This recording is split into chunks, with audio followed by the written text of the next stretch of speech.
اعوذ باللہ من الشیطان الرجیم، بسم اللہ الرحمن الرحیم۔ کتاب عدۃ الداعی میں خدا کی محبت کا پیمانہ کے حوالے سے گفتگو ہے کہ اس میں خداوند عالم ارشاد فرماتا ہے کہ اے داؤد، جو کسی دوست سے محبت کرتا ہے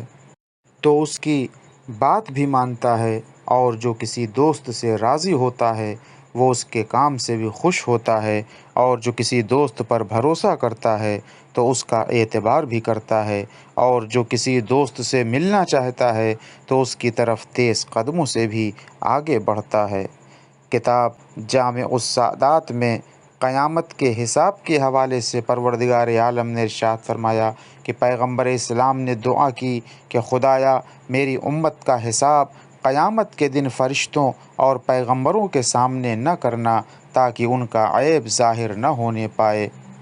تو ارشاد ہوا، اے میرے حبیب، میں اپنے بندوں پر تم سے زیادہ مہربان ہوں۔ اگر تمہیں پسند نہیں کہ ان کا حساب دوسروں کے سامنے ہو تو میں تمہارے سامنے بھی نہیں کروں گا، تاکہ میرے مومن بندوں کا معاملہ صرف مجھ تک محدود رہے۔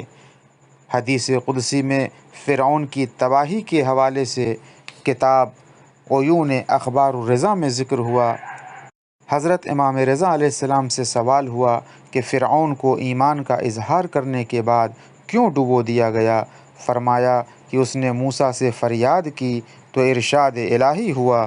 موسیٰ، تم نے فرعون کی فریاد نہیں سنی کہ تم نے اس کو پیدا نہیں کیا؟ اگر وہ مجھ سے فریاد کرتا تو میں ضرور سن لیتا۔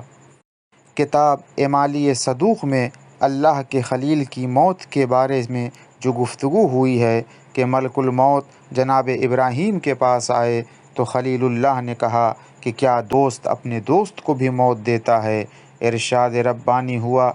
ملک الموت، جا کر ابراہیم سے کہہ دو کہ کیا کوئی دوست کسی دوست کی ملاقات سے گھبراتا ہے؟ دوست تو دوست کی ملاقات کا شوق رکھتا ہے۔ کتاب مجالس توسی میں مومن کی آزمائش کے سلسلے میں گفتگو ہوئی کہ جب میں مومن کے ایمان کو پورا کر دیتا ہوں تو بدن کی کمزوری اور رزق کی کمی سے امتحان کرتا ہوں، اگر دل تنگ ہوتا ہے تو دوبارہ دے دیتا ہوں، اور صبر کر لیتا ہے تو ملائکہ پر فخر کرتا ہوں۔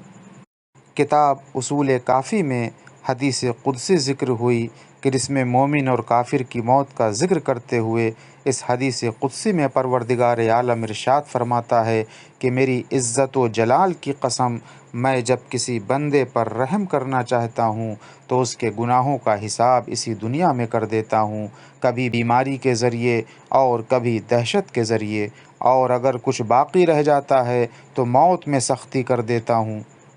اور میری عظمت و جلالت کی قسم، جب کسی بندے پر قیامت میں عذاب کرنا چاہتا ہوں تو دنیا میں ساری نیکیوں کا حساب کر دیتا ہوں، کبھی روزی بڑھا کر، کبھی جسم میں صحت اور دنیا میں امن دے کر، اور اگر کچھ باقی رہ جاتا ہے تو موت کو آسان بنا دیتا ہوں۔